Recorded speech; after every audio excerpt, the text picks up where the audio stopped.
আচ্ছা, সবাই স্ক্রিন দেখতে পাচ্ছ এবং শুনতে পাচ্ছ? একটু বলবে আমাকে, দেখা এবং শোনা যাচ্ছে?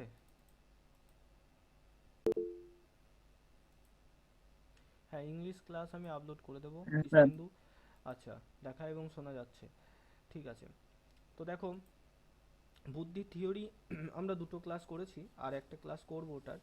আমি আজকে বুদ্ধিটার থেকে একটু বুদ্ধির পরের চ্যাপ্টারের দিকে এলাম, কারণ পরের যে বুদ্ধির যেটা আছে সেটা খুব বোরিং, সেই কারণে। তো আজকে মনে হলো আজকে একটু ইন্টারেস্টিং চ্যাপ্টার একটা করে নিই, সেটাও বুদ্ধির সাথেই রিলেটেড, এর একটা অন্য অংশ, ঠিক আছে। তো আজকে আমরা দুটো জিনিস করব, একটা হচ্ছে থিঙ্কিং প্রসেস বা চিন্তন প্রক্রিয়া, এবং দ্বিতীয়ত হচ্ছে ব্রুনারের তত্ত্ব, যেখান থেকে 22 সালে প্রশ্ন এসেছিল, ব্রুনার। ঠিক আছে, ব্রুনার এবং চিন্তন এই দুটো অধ্যায় আমরা আজকে করব একসাথে। মন দিয়ে শুনবে, খুব ইন্টারেস্টিং একটা টপিক। বুদ্ধির যে দুটো করানো হয়েছে ওই দুটো রিভিশন করো, আর একটা আছে গিলফোর্ডটা আর থমসনটা, ওই দুটো করিয়ে দেবো আমি। দেখো, তো প্রথম আসি চিন্তন। এই চিন্তন কথাটাকে সহজ ভাষায় আমরা কি বলে থাকি? না, সহজ ভাষায় দেখো, এটাকে আমরা বলি চিন্তা করা। এবার প্রথম প্রশ্ন যেটা হয় সেটা হচ্ছে, এই যে চিন্তা করা, এই চিন্তা আমরা কেন করি? ভালো করে দেখো, যে যে কোনো সমস্যা বা প্রবলেম, সেই সমস্যা হচ্ছে চিন্তনের জনক বা জননী। ঠিক আছে, মানে কি, সমস্যা থেকে চিন্তন এর সৃষ্টি হয়। মানে তুমি কোনো বিষয় নিয়ে তখনই চিন্তা করতে শুরু করবে যখন তুমি সেই বিষয় নিয়ে কোনো না কোনো সমস্যাতে পড়বে, তাই না? আমরা কোনো না কোনো সমস্যাতে যখন পড়বো তখন সেই বিষয় নিয়ে চিন্তা করতে শুরু করবো। ধরো তোমার সাইকেলটা খারাপ হয়ে গেছে, তোমাকে যেতে হবে বাজার করার জন্য 5 কিলোমিটার দূরে, তখন তুমি একটা সমস্যায় পড়েছো। সমস্যাটা কি না, তোমার সাইকেল খারাপ হয়ে গেছে আর তোমাকে বাজার করতে অনেকটা দূরে যেতে হবে। তো সেই কারণে তুমি তখন চিন্তা করবে যে কিভাবে যাওয়া যায়, অন্য কারো সাইকেল নিয়ে যাওয়া যায় কিনা। তো এই যে দেখো, এই যে চিন্তাটা করলে তুমি কিভাবে বাজার পর্যন্ত যাবে, তার কারণ কি? তার কারণ হচ্ছে এই সমস্যা। সমস্যা হচ্ছে তোমার সাইকেল খারাপ হয়ে গেছে। তোমার যদি সাইকেলটা ঠিক থাকতো, তুমি কিন্তু একবারও চিন্তা করতে না যে কিভাবে বাজার পর্যন্ত যাওয়া যাবে, অন্য কাউকে সাইকেল চাইতে হবে কি না, তাই না? তাহলে মনে রাখবে, যে কোনো সমস্যা থেকে চিন্তনের উৎপত্তি হয়। এবং এই যে চিন্তন প্রক্রিয়া, এর আরেকটা টার্ম হচ্ছে কি, আরেকটা ইম্পর্টেন্ট কি হচ্ছে কি, এটা কিন্তু একটা ক্ষণস্থায়ী প্রক্রিয়া। ঠিক আছে, এটা একটা কি প্রক্রিয়া? ক্ষণস্থায়ী প্রক্রিয়া। কেন ক্ষণস্থায়ী? যে কোনো বিষয়, যে কোনো বস্তু বা যে কোনো ব্যক্তি সম্পর্কে আমরা যে চিন্তা করি, সেই চিন্তাটা সারা জীবন থাকে না। যেমন ধরো, আমি বললাম কি না, ডিসেম্বরের ধরো 24 তারিখ, আগের বছর তোমাদের টেট পরীক্ষা ছিল। তো কতদিন তুমি চিন্তা করেছো? আগের কয়েক মাস বা হয়তো গোটা বছর। অর্থাৎ যতক্ষণই আমরা চিন্তা করে থাকি, এই ডিসেম্বরের 24 তারিখ পর্যন্ত আমরা এই পরীক্ষা নিয়েই চিন্তা করেছি। তাই তো, ডিসেম্বরের 26 তারিখে যখন তুমি পরীক্ষা অলরেডি দিয়ে দিয়েছো, ভালো হোক বা খারাপ হোক, তখন কিন্তু আমরা আর এই নিয়ে চিন্তা করিনি যে কিভাবে সময়ে পৌঁছাবো, কোথায় ট্রেন ধরবো, কেমন করে কি প্রশ্ন আসবে, এই সব নিয়ে কিন্তু পরীক্ষার পরে আমরা আর চিন্তা করছি না। তাহলে দেখো, চিন্তন কতক্ষণ পর্যন্ত চলে? যে কোনো, যে বিষয়টা নিয়ে, যে টপিকটা নিয়ে আমরা চিন্তা শুরু করছি, সেই টপিকটা হয়ে যাওয়ার পর, সেই টপিকটা কমপ্লিট হয়ে যাওয়ার পর আমাদের এই চিন্তা কিন্তু আর সেই বিষয় নিয়ে থাকে না। সেই কারণে এই চিন্তন প্রক্রিয়াকে একটা ক্ষণস্থায়ী প্রক্রিয়া বলা হচ্ছে। ঠিক আছে, তোমার এখন ধরো একটা চাকরি দরকার, তো সেই কারণে আমরা সবাই এখন কি চাকরি সম্পর্কে চিন্তা করব, যে কিভাবে চাকরি পাওয়া যাবে, কোন কোন পরীক্ষা দেবো, কোন কোন পরীক্ষার জন্য প্রিপারেশন নেব। এবার ভালো মানের চাকরি পেয়ে গেলে তখন আর কিন্তু সেই নিয়ে আমাদের চিন্তা থাকবে না। সেই কারণে চিন্তনের দুটো বৈশিষ্ট্য মনে রাখবে। প্রথম ইম্পর্টেন্ট বৈশিষ্ট্য হচ্ছে, চিন্তন তৈরি হয় সমস্যা থেকে। যে কোনো প্রবলেম থেকে আমরা থিঙ্কিং করতে থাকি, অর্থাৎ কোনো সমস্যায় পড়লে তবেই আমরা চিন্তা করি সেই সমস্যা থেকে বের হওয়া যায় কিভাবে, সেই নিয়ে। দ্বিতীয়ত হচ্ছে, এই যে চিন্তন, সেটা একটা ক্ষণস্থায়ী প্রক্রিয়া। এবার যদি প্রশ্নটা ঘুরিয়ে দেয়, এই যে চিন্তন, সেটা আমাদের কোন প্রক্রিয়ার মধ্যে পড়বে? বৌদ্ধিক প্রক্রিয়ার মধ্যে পড়বে, নাকি মানসিক প্রক্রিয়ার মধ্যে পড়বে, নাকি সামাজিক প্রক্রিয়ার মধ্যে পড়বে? চিন্তন কি মনে হচ্ছে বলো? মানসিক। মানসিক মানসিক প্রক্রিয়া। প্রক্রিয়া। তো এটাও মনে রাখবে, চিন্তন কিন্তু একটা মানসিক প্রক্রিয়ার অন্তর্গত। কারণ তুমি যখন চিন্তা করছো কোনো বিষয়ে, সেখানে কোথাও না কোথাও তোমার মন কাজ করছে, তাই না? তুমি তোমার মনে মনে চিন্তা করছো, তো সেই কারণে চিন্তন একটা মানসিক প্রক্রিয়া। তাহলে এই তিনটে পয়েন্ট তুমি আগে তোমরা সবাই মনে রাখবে। চিন্তন একটা মানসিক প্রক্রিয়া, এটা ক্ষণস্থায়ী। চিন্তন সারা জীবন থাকে না, অর্থাৎ আমরা সারা জীবন একটা নির্দিষ্ট জিনিস নিয়েই চিন্তা করি না। সমস্যায় পড়লে আমরা চিন্তা করতে শুরু করি, সেই সমস্যাটা যখনই সমাধান হয়ে যায়, সমস্যাটা মিটে যায়, তখনই সেই চিন্তনও অটোমেটিক কিন্তু ভ্যানিশ হয়ে যায়। আচ্ছা দেখো, চিন্তন হলো এক প্রকারের মানসিক আচরণ, এখানে তুমি প্রক্রিয়াও বলতে পারো, কোনো সমস্যা নেই। দেখো মূলত চিন্তনের সৃষ্টি হয় কোনো সমস্যা থেকে, যেটা তোমাদের বললাম যে যে কোনো একটা তুমি প্রবলেমে পড়বে, সেখান থেকেই তোমার চিন্তা করতে থাকবে প্রবলেম থেকে আমি কিভাবে রেহাই পাবো। দেখো যখন আমরা কোনো সমস্যার সম্মুখীন হই, তখন আমরা সেই সমস্যাটির সমাধান করার জন্য যে মানসিক প্রক্রিয়া ঘটায় সেটিই হলো চিন্তন। অর্থাৎ কোনো সমস্যায় পড়লে সেই সমস্যা থেকে কিভাবে বেরিয়ে আসা যায়, সেই জন্য তুমি তোমার মন যে প্রক্রিয়াটা ঘটাচ্ছে, তোমার মস্তিষ্ক বা মন, সেটাকেই আমরা চিন্তন বলছি। এই চিন্তন প্রক্রিয়াতে ব্যক্তিভেদে ভিন্ন ভিন্ন হতে পারে। মানে কি, যে দুজন ব্যক্তি ধরো কোনো একটা সমস্যাতে পড়েছে, কি সমস্যা, একই সমস্যাতে পড়েছে, ঠিক আছে, একই সমস্যাতে পড়েছে, যে স্কুলে গেছে বা কলেজে গেছে অনেকটা দূর, তো বাসে করে যায়, সেদিন হঠাৎ করে স্কুল ছুটি হওয়ার পর কি দেখলো, যে আর একটাও বাস চলছে না। তো এই যে এ ব্যক্তি এবং বি ব্যক্তি, দুজন ছাত্র, তারা কি করলো, এই যে এ ব্যক্তি সে 500 টাকা খরচ করে একটা গাড়ি ভাড়া করে সে কলেজ থেকে বাড়ি চলে গেল। বি ব্যক্তি কি করলো, সে টাকা খরচ না করে অনেক কষ্ট করে পায়ে হেঁটে বাড়ি গেল। হয়তো 3 ঘন্টা 4 ঘন্টা হাঁটতে হয়েছে, তো সে 3 ঘন্টা হেঁটে বাড়ি গেল। এবার দেখো দুজনের মধ্যে যে প্রবলেমটা ছিল, ভালো করে বোঝো, প্রবলেমটা ছিল সেম প্রবলেম, তাই না? দুজনে একই সমস্যায় পড়েছিল, কি না, স্কুল থেকে বাড়ি এসে দেখছে, স্কুলে ছুটির পর দেখছে স্কুলে থেকে বাড়ি যাওয়ার বাস নেই। দুজনের প্রবলেম একই, কিন্তু দেখো দুজন আলাদা আলাদা রকম চিন্তা করেছে। এ ব্যক্তি সে টাকা দিয়ে সে গাড়ি ভাড়া করে বাড়ি চলে গেছে, বি ব্যক্তি সে কষ্ট করে টাকা না দিয়ে 3 ঘন্টা 4 ঘন্টা হেঁটে সে পায়ে হেঁটে বাড়ি গেছে। এবার এইখানে হচ্ছে ব্যাপারটা, যে চিন্তন প্রক্রিয়া যে কোনো সমস্যার বিরুদ্ধে প্রতিটা মানুষ, প্রতিটা ব্যক্তি একই রকমের চিন্তা করবে তেমন কিন্তু নয়। আমি, তুমি এবং আরও কয়েকজন যদি একই সমস্যাতে পড়ি, আমরা এক এক রকমভাবে নিজেদের মতো করে সেই সমস্যাটা সমাধান করার চেষ্টা করব। যেমন এই যে এ আর বি, এই দুই ব্যক্তির উদাহরণ দিলাম সেটা। তো এখান থেকে মনে রাখবে, চিন্তন কিন্তু, চিন্তন প্রক্রিয়া ব্যক্তিভেদে আলাদা আলাদা হয়। অর্থাৎ তোমার চিন্তার সাথে আমার চিন্তা বা আমার চিন্তার সাথে তার চিন্তা কখনোই সম্পূর্ণভাবে মিলবে না। হ্যাঁ, মতের মিল থাকতে পারে, কিছু অংশে মিলতে পারে, কিন্তু সম্পূর্ণভাবে একজন ব্যক্তির চিন্তার সাথে অন্যজন ব্যক্তির চিন্তা সব সময় মিলবে না, দু একবার মিলে যেতেই পারে। ঠিক আছে? দেখো যে কোনো ব্যক্তি যখন কোনো সমস্যার সম্মুখীন হয়, তখন সে সেই সমস্যা থেকে বের হওয়ার পথ খোঁজে।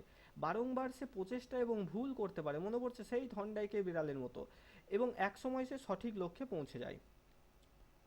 এবার আসে আসল জায়গায়। দেখো আমরা চিন্তনকে দুটো ভাগে ভাগ করি, একটা হচ্ছে মূর্ত চিন্তন, আর একটা হচ্ছে বিমূর্ত চিন্তন। আচ্ছা, এই যে বিমূর্ত চিন্তন, সেই বিমূর্ত চিন্তনের উদাহরণ কেউ দিতে পারবে? মানে কোন জায়গায় আমরা এই বিমূর্ত চিন্তনটা করি, কেউ বলতে পারবে? কোন জায়গায় বিমূর্ত চিন্তন করি? গণিত শিখনে।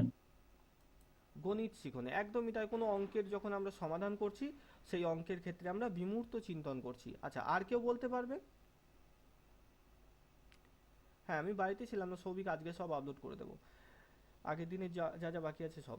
আর কেউ বলতে পারবে আমরা বিমূর্ত চিন্তন কোথায় করব? উদাহরণ মনে পড়ছে না? কৃষ্ণেন্দু একটা বললো মনে হয়, গণিত, কল্পনাতে, পূজা কোনো বলেছে কিছু, কল্পনা। হুম, স্যার বলো। যখন কোনো কিছু গল্প বলবো, কোনো কল্পনাপ্রবণ জিনিস হবে, তখন সেটা স্যার বিমূর্ত হবে। একদমই তাই, সঠিক উত্তর। আচ্ছা এবার বলো, মূর্ত চিন্তন আমরা কোথায় কোথায় করি? থন্ডাইকে পড়েছি মূর্ত চিন্তন।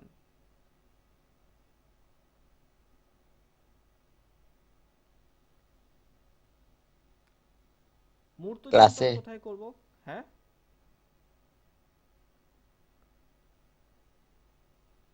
মূর্ত চিন্তনের অপর নাম কি?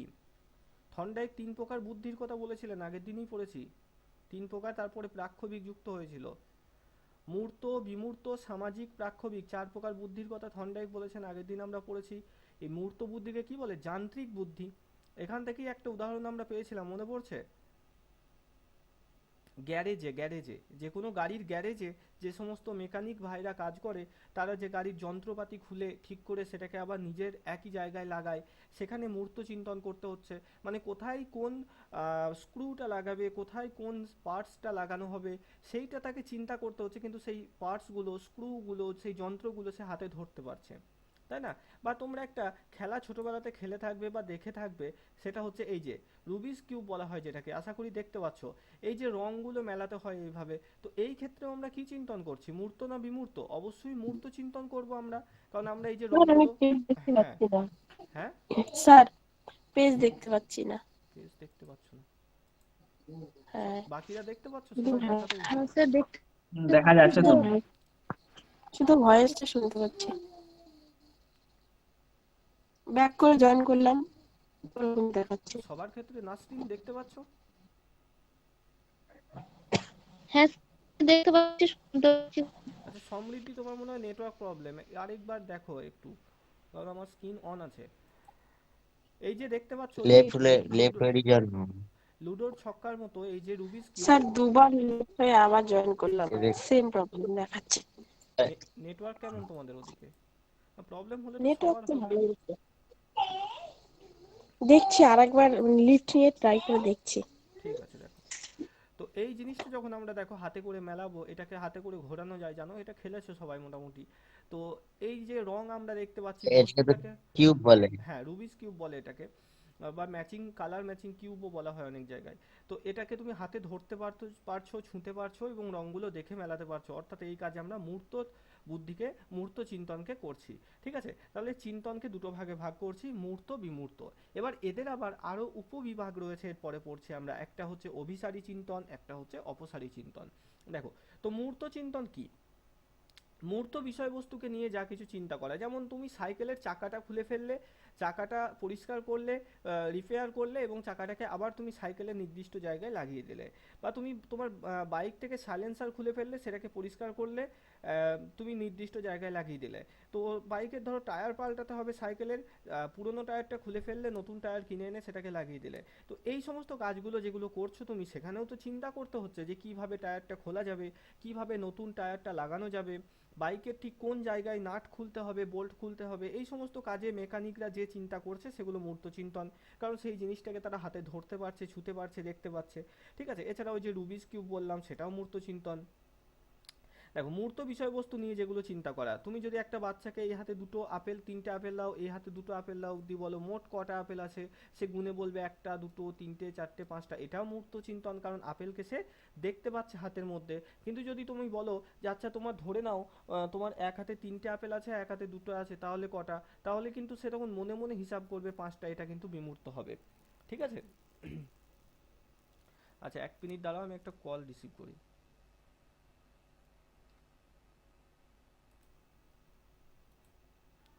আচ্ছা, তো এই যে জিনিসটা বলছিলাম, এটাই মূর্ত চিন্তন, অর্থাৎ মূর্ত জিনিস নিয়ে আমরা যখন চিন্তা করব, খুব সহজ চ্যাপ্টার, যে কারণেই এটা আমরা আজকে করছি।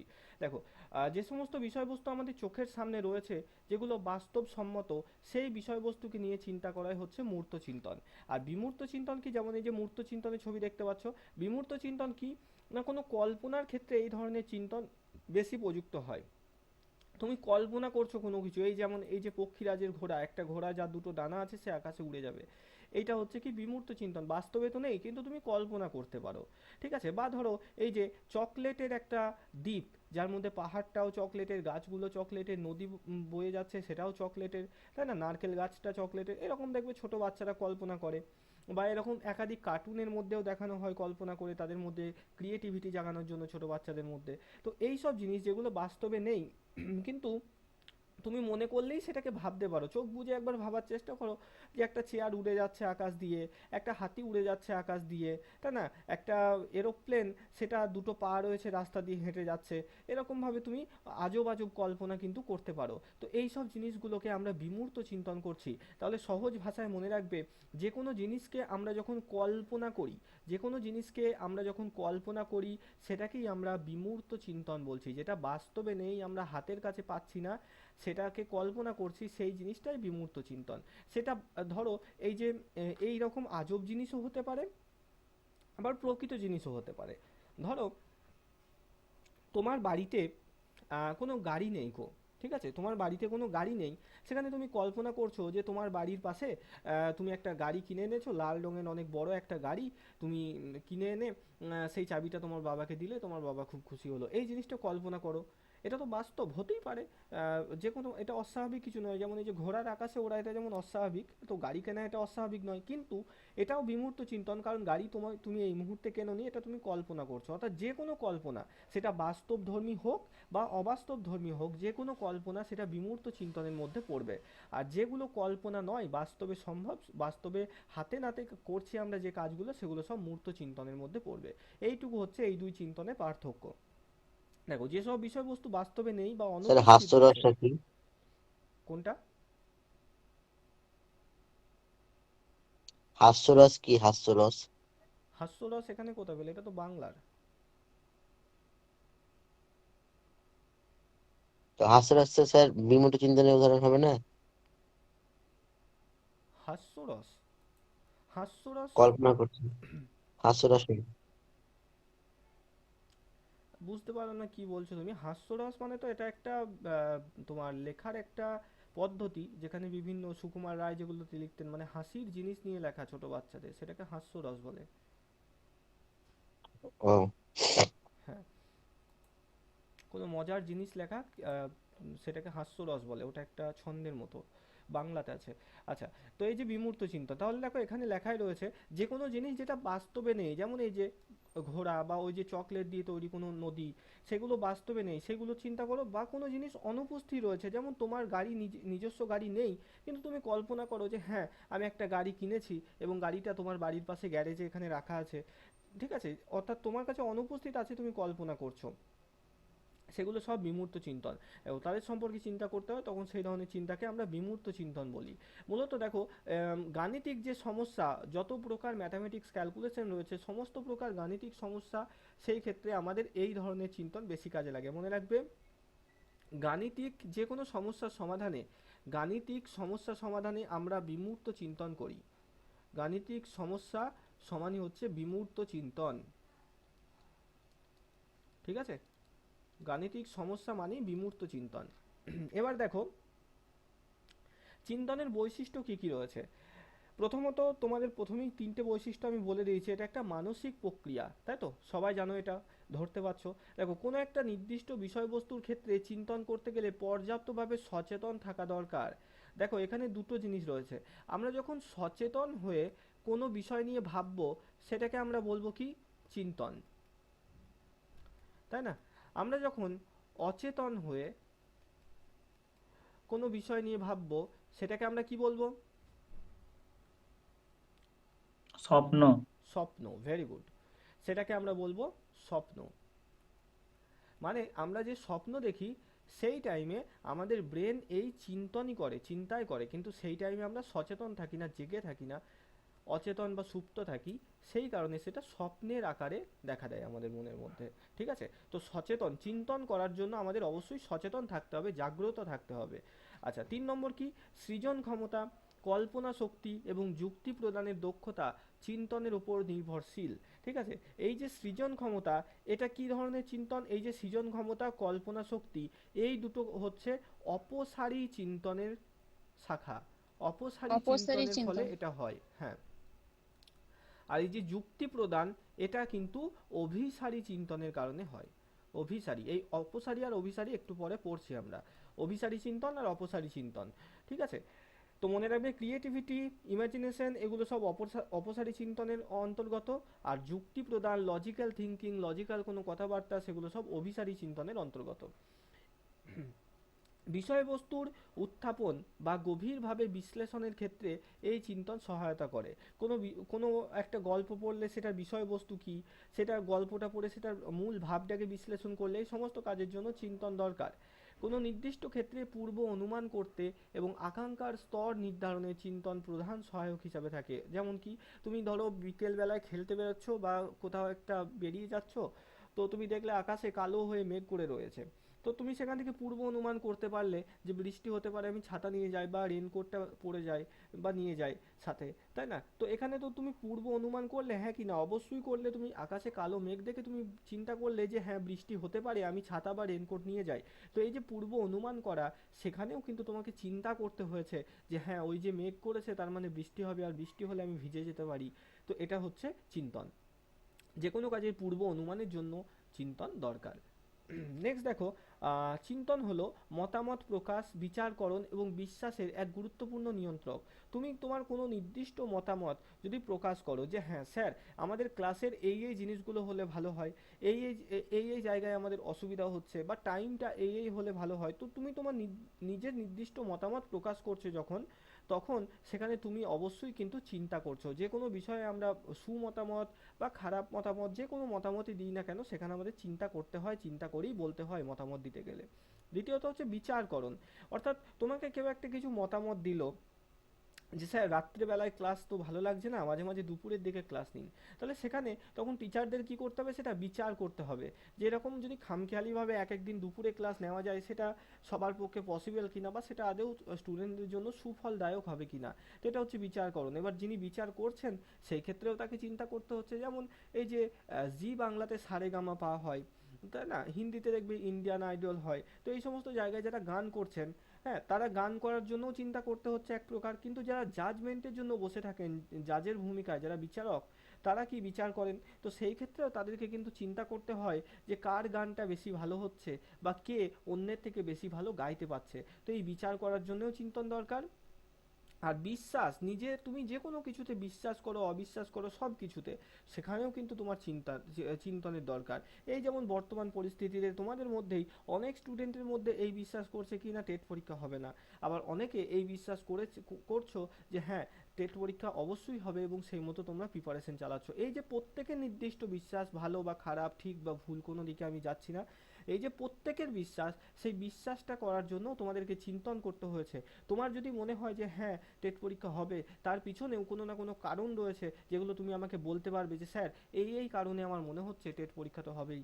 আবার যার মনে হচ্ছে টেট পরীক্ষা আর কোনোদিন হবে না, হ্যাঁ, তাই পড়াশুনো বন্ধ করে দেওয়া উচিত, তাদেরও নিশ্চয়ই সেখানে তাদের কোনো যৌক্তিক কারণ রয়েছে যেটা সে বলতে পারে যে এই কারণে তার মনে হচ্ছে আর জীবনে কোনোদিন টেট পরীক্ষা হবে না, তাই না। তো সেই যে নির্দিষ্ট বিশ্বাস আমাদের প্রত্যেকের টেট পরীক্ষা হবে কি হবে না, সেই বিশ্বাসের পিছনেও চিন্তা করতে হয়েছে।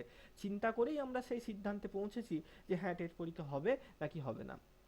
আচ্ছা, তারপরে দেখো নির্দিষ্ট স্থান, শ্রেণী, বিষয়বস্তু, বৈশিষ্ট্য পর্যালোচনার ক্ষেত্রে চিন্তন সহায়তা করে। নির্দিষ্ট কোনো জায়গা সম্পর্কে, কোনো শ্রেণী, বিষয়বস্তু, এই সমস্ত কেমন, কোনটা ভালো খারাপ, এই সব জিনিস বুঝতে গেলে আমাদের চিন্তা করতে দরকার হয়। মানব জীবনে উদ্ভূত সমস্যায় চিন্তন সৃষ্টি করে, আমি তো বললাম কি না, প্রবলেম থেকে সৃষ্টি হয় কি চিন্তন বা থিঙ্কিং, ঠিক আছে। আর এই যে প্রবলেমটা সলভ হয়ে যায়, তখন কি হয়ে যায়, এই যে থিঙ্কিং বা চিন্তন, সেটা আর থাকে না, ঠিক আছে। অর্থাৎ প্রবলেম, কোনো একটা সমস্যায় পড়লে সেখান থেকে তোমার চিন্তা হতে লাগলো কিভাবে সমস্যা থেকে বেরিয়ে আসবে, যেই সমস্যা মিটে গেল অমনি চিন্তনটা হাওয়া হয়ে গেল, তাই না। কলকাতা গিয়ে তুমি হারিয়ে গেছো, তোমার এখন সমস্যা পড়েছো, হারিয়ে গেছো, কোন ট্রেন কোন বাস ধরে তুমি বাড়ি আসবে সেই নিয়ে চিন্তা করতে লাগলে, তুমি কোনোভাবে বাড়ি পৌঁছে গেলে, ব্যাস আর কোনো চিন্তা নেই, তোমার চিন্তা শেষ হয়ে গেল ওখানেই। তো এই কারণে চিন্তন ক্ষণস্থায়ী একটা প্রক্রিয়া। দেখো, চিন্তন প্রক্রিয়া দ্বারা কোনো ব্যক্তি তার পারিপার্শ্বিক অবস্থা সম্পর্কে সম্যক ধারণা লাভ করতে পারে, ঠিক আছে। তোমার আশেপাশের অবস্থা কেমন, হ্যাঁ, সেখানে কোনো দাঙ্গা মারামারি হতে পারে কি না, নাকি সবাই সুস্থভাবে রয়েছে, সেই সমস্ত জিনিস নিয়ে চিন্তা করতে পারে যে কোনো ব্যক্তির প্রাকচেতন স্তরের সঙ্গে চিন্তন বিশেষভাবে সম্পর্কযুক্ত। সমস্যার গভীরতার উপর মানুষের চিন্তনের গভীরতা নির্ভরশীল। তারপরে কি রয়েছে দেখো, চিন্তন আসলে মানব জীবনের সৃজন ক্রিয়া। এই যে সৃজন ক্রিয়া, এর সাথে কোন ধরনের চিন্তন যুক্ত বলতো, অভিসারী না অপসারী, কি বলেছিলাম কিছুক্ষণ আগেই, সৃজন ক্রিয়ার সাথে অপসারী। অপসারী চিন্তন। অপসারী। অপসারী। অপসারী। ইংরেজিতে কি বলে এটাকে, ডাইভার্জেন্ট নাকি convergent? Divergent. Very good. Divergent. Divergent thinking বা অপসারী চিন্তন বলা হয় এটাকে, ঠিক আছে। আচ্ছা, যার সঙ্গে বুদ্ধিমত্তার একটা সম্পর্ক বর্তমান। তাহলে যে কোনো কাজে সেখানে তুমি বুদ্ধিমত্তার পরিচয় দাও বা সৃজন ক্ষমতার পরিচয় দাও, চিন্তা করতে হবে। বুদ্ধিমত্তার পরিচয় দিলে সেখানে অভিসারী চিন্তন করব আমরা, সৃজনশীলতার পরিচয় দিলে সেই সব কাজে আমরা অপসারী চিন্তন করব। চিন্তা করতেই হবে, হয় অভিসারী নয় অপসারী। তারপরে দেখো, চিন্তন একটি নির্বাচন ধর্মী ক্রিয়া। তার মানে কি, এটাও কিন্তু একটা বৈশিষ্ট্য এবং ইম্পর্টেন্ট একটা বৈশিষ্ট্য। নির্বাচন ধর্মী ক্রিয়া মানে কি, দেখো আমাদের জীবনে তো সমস্যার শেষ নেই, কিন্তু আমরা সব কিছু নিয়ে কি চিন্তা করি? চিন্তা করি না।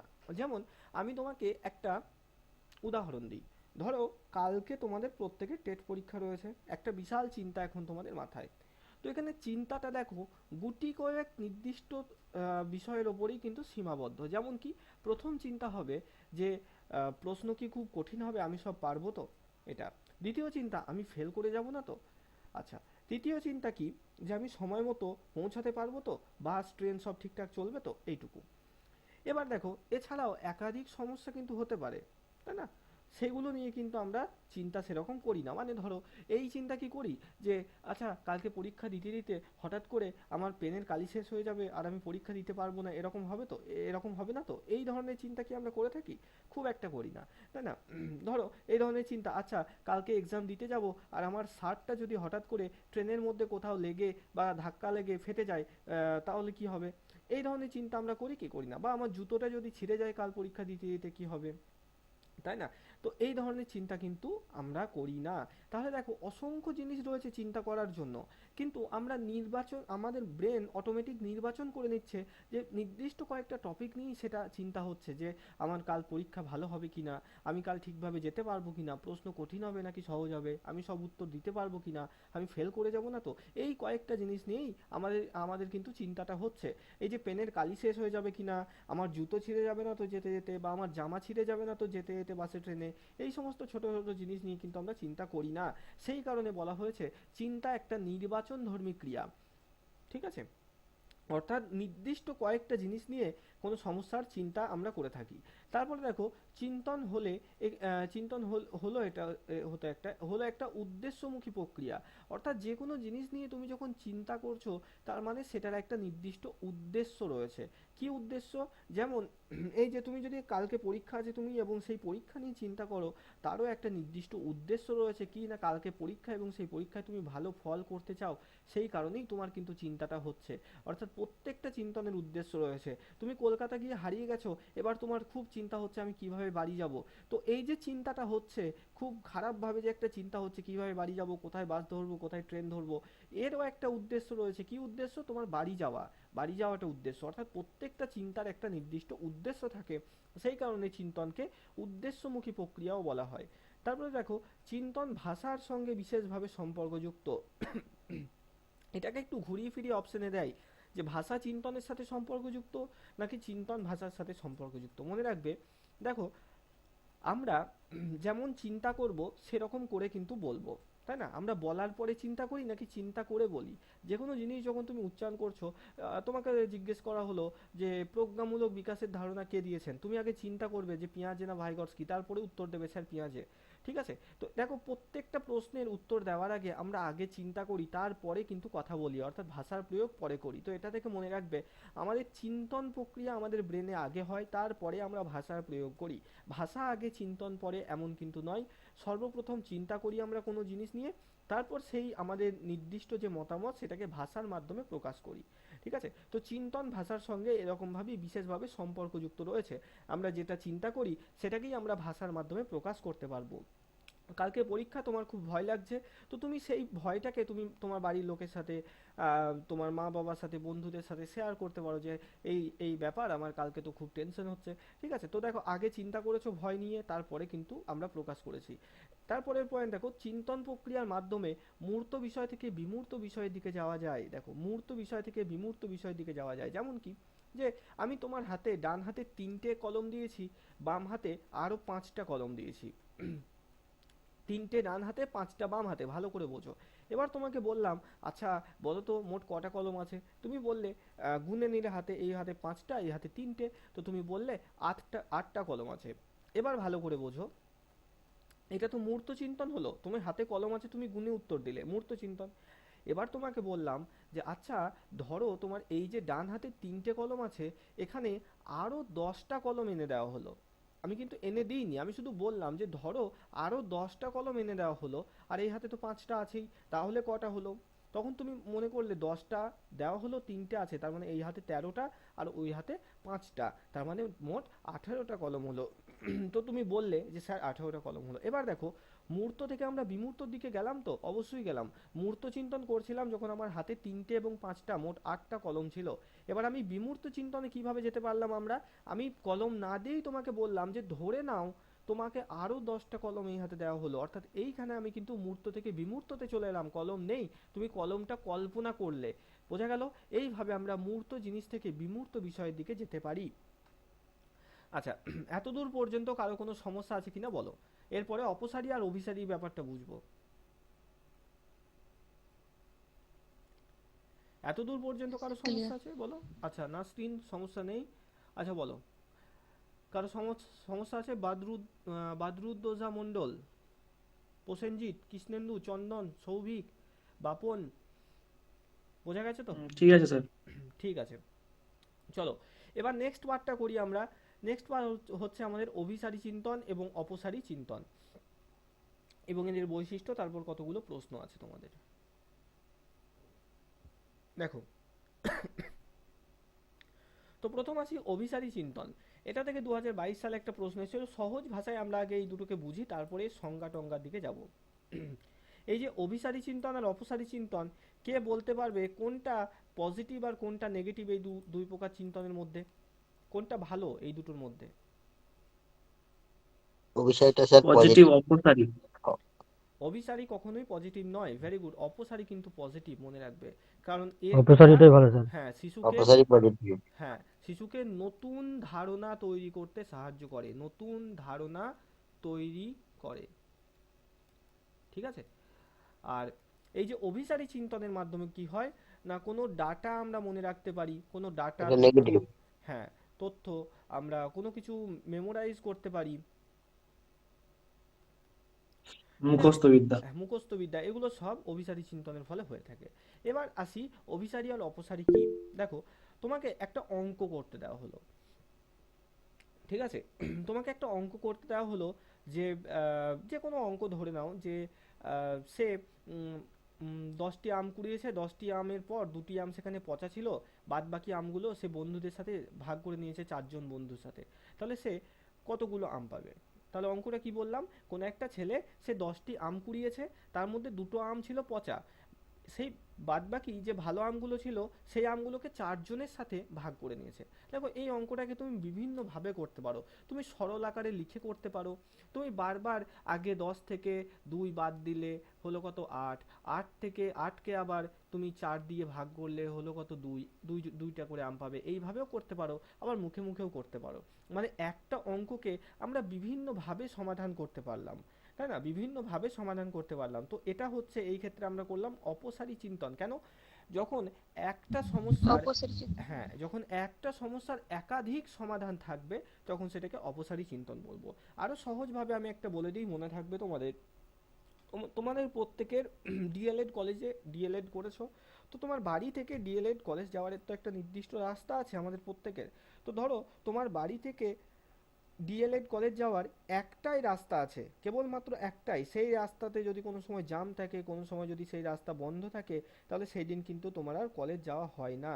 তো এই জিনিসটা এরকম হচ্ছে অভিসারী চিন্তন, যে একটা সমস্যা সেটার একটাই সমাধান।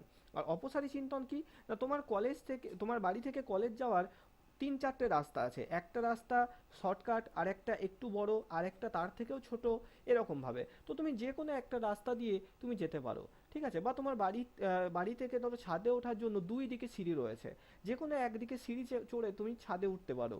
তো এইটা হচ্ছে অপসারী চিন্তন, অর্থাৎ একটা সমস্যার যখন আমরা একাধিক সমাধান করতে পারি, একটা অঙ্কের একাধিক উত্তর একাধিক রাস্তায় আমরা সমাধান করতে পারবো, সেটাকে অপসারী চিন্তন বলে। 2022 সালের আসা প্রশ্নটা আশা করি সবাই মনে আছে যারা পরীক্ষা দিয়েছিলে বা প্রশ্ন দেখেছো। সেখানে বলা হয়েছিল যে একটা স্কুলে একটা ম্যাম, সে একটা কাপ, চায়ের যে কাপ হয় সেই কাপের ব্যবহার জিজ্ঞাসা করেছিলেন, যে এই কাপকে আমরা কি কিভাবে ব্যবহার করতে পারি। সেই সময় একজন ছাত্র উত্তর দিয়েছিল যে আমরা এই কাপকে জল পানের জন্য, চা পানের জন্য, দুধ পানের জন্য ব্যবহার করতে পারি। তাহলে এখানে ওই ছাত্র কোন ধরনের চিন্তন করেছে? এরকমই একটা প্রশ্ন 22 সালে এসেছে, ঠিক আছে? তার মানে দেখো, একটা কাপকে মূলত কিসের কাজ করা হয়? চা পান করার জন্য কাপকে ব্যবহার করা হয়, তাই তো? সেই কাপের একাধিক ব্যবহার কিন্তু ওই ছেলেটি বলতে পারলো, জল পান করতে পারবে, দুধ পান করতে পারবে, ঠিক আছে, চা পানও করতে পারবে। তো এই ক্ষেত্রে সে কি করলো? অপসারী চিন্তন করলো। কারণ কি, একটা জিনিসের একাধিক সমাধান সে বললো। আর একটা ছেলে ধরো সে বললো চা দিয়ে, কাপ দিয়ে শুধুমাত্র চা পান করা যায়, তার মানে সেখানে অভিসারী চিন্তন করলো। ব্যাপারটা এরকম, অভিসারী আর অপসারী। দেখো, অভিসারী মানে হচ্ছে একত্র বা সমষ্টিগত, তাই না?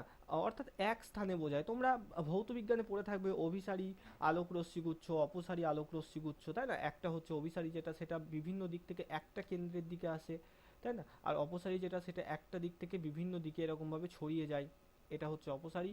আর এটা হচ্ছে অভিসারী, ফিজিক্সে পড়ে থাকবে তোমরা। তো দেখো, এই যে অভিসারী আর অপসারী চিন্তন, তো অভিসারী মানে কি একত্র বা সমষ্টি, অর্থাৎ একটা জায়গাতে বোঝায়। আর অপসারী মানে হচ্ছে একটা জায়গা থেকে বিভিন্ন দিকে ছড়িয়ে পড়া, একাধিক জায়গায়, ঠিক আছে, বিস্তৃত ঘটা, চারিদিকে বিচ্ছিন্ন অবস্থায় থাকা। যেমন বললাম, তোমার বাড়ি থেকে কলেজে আসার একটাই রাস্তা, একটা রাস্তা, সেটা হচ্ছে অভিসারী চিন্তন। আর বাড়ি থেকে কলেজ আসার 6টা রাস্তা, সেটা হচ্ছে অপসারী চিন্তন। ব্যাপারটা এরকম।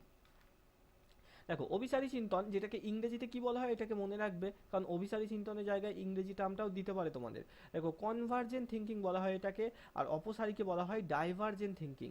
কনভার্জেন্ট থিঙ্কিং, দেখো, যেসব সমস্যার নির্দিষ্ট কোনো সমাধান আছে, সেই সব সমস্যার সমাধানের জন্য যে চিন্তন ক্ষমতার প্রয়োজন হয় তাকে অভিসারী চিন্তন বলা হচ্ছে। ঠিক আছে, এটা কিন্তু আমাদের ওই যে একটা নির্দিষ্ট সমস্যা যার সমাধান রয়েছে, সেটাকেই আমরা অভিসারী চিন্তন বলবো, এবং একটা ওয়েতে আমরা সেই সমাধানটা করতে পারবো।